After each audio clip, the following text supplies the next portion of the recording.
I'm going to officially try, take some elam here, see if I can find something. I'm sure it's going to give me a greater appreciation for what these guys do every day.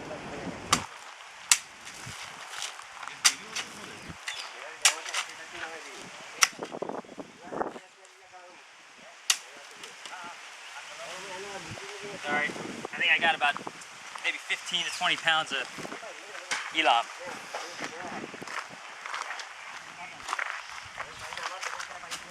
If you notice, these guys, they prayed before they got in here to look for the stones, so if I find anything, I'm going to give it to them. Ooh, it's like a hot tub. Alright. So, if I was paying attention, I think I'm doing it right.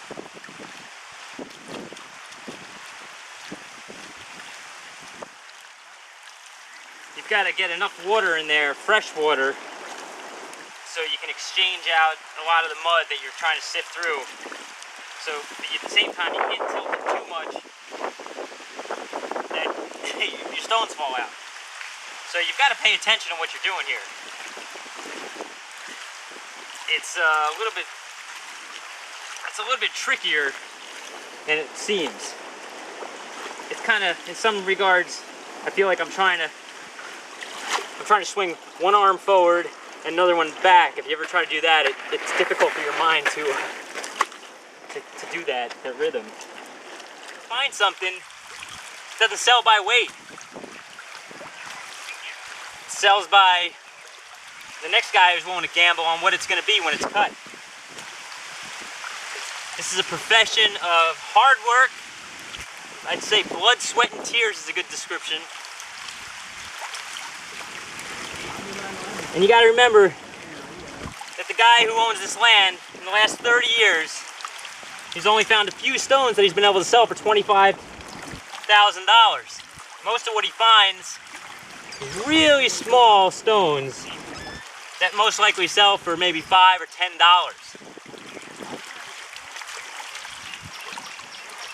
All right, I've just about had enough, so here we go. So, I think you got to get rid of the big gravel first. Take a fast look, make sure there's no 100-carat stone in there.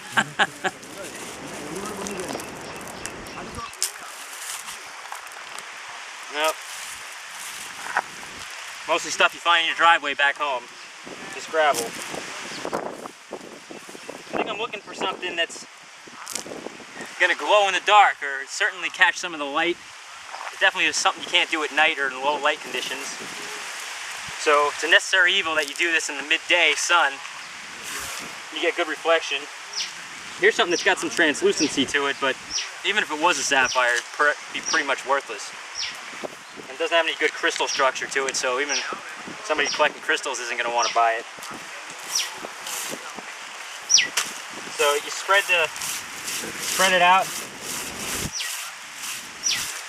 and you're just looking for something that's going to catch your eye. You can imagine you could stay here and analyze each little piece, and that would take quite a bit of time. You can imagine when you have piles and domes of dirt here, how much time people have spent in this bath right here.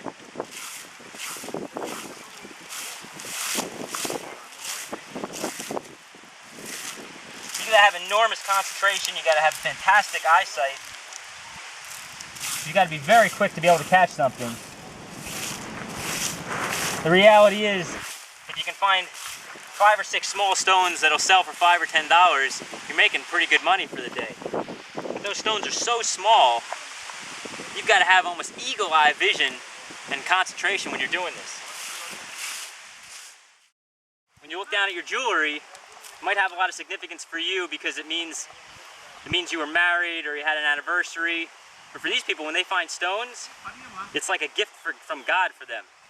You can see every time they take some elam and they put it in this sifting basket here, they pray. They pray that God can help them find a stone so they can continue on. So just think about your jewelry. If you're buying it from the Natural Sapphire Company, It's coming from here. It's coming from a sustainable, peaceful source. It's coming from people that are very nice, they're honest, very hardworking, and that I think really love what they do. So, gemstones and jewelry, they really are special things.